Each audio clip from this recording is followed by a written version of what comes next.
Hi friends, आज हम पढ़ेंगे स्टैंडर्ड 7 का चैप्टर एक्सपोनेंट एंड पावर। अब यहाँ पर 13⁻² है। यहाँ पर जो 13 है वो बेस है और 2 है वो हमारा पावर, यानी कि 13⁻²। अब इसकी वैल्यू हमें फाइंड आउट, तो हम कैसे करेंगे?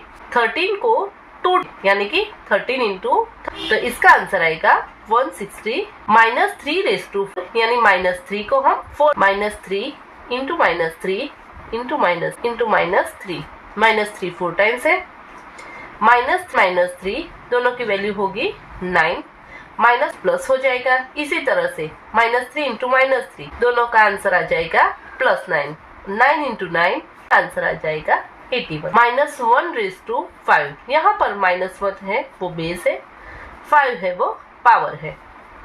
-1 को हम 5 टाइम्स, यानी कि -1 into -1 into -1 minus and -1 and -1, उसका आंसर आएगा 1। माइनस को हम मल्टीप्लाई करते हैं तो आंसर प्लस में आता है। इसी तरह से -1 एंड -1 करेंगे तो हमारा आंसर आएगा 1।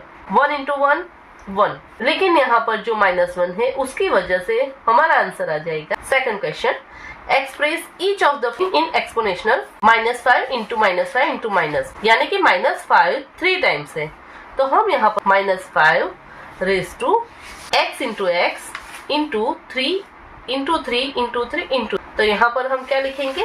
x टाइम्स है तो हम लिखेंगे x² इंटू, यहाँ पर एक मल्टीप्लिकेशन का साइन है। अगर x² और डॉट लिखते हैं तो वो भी मल्टीप्लिकेशन 3 4 टाइम्स है, तो हम लिखेंगे 3⁻4।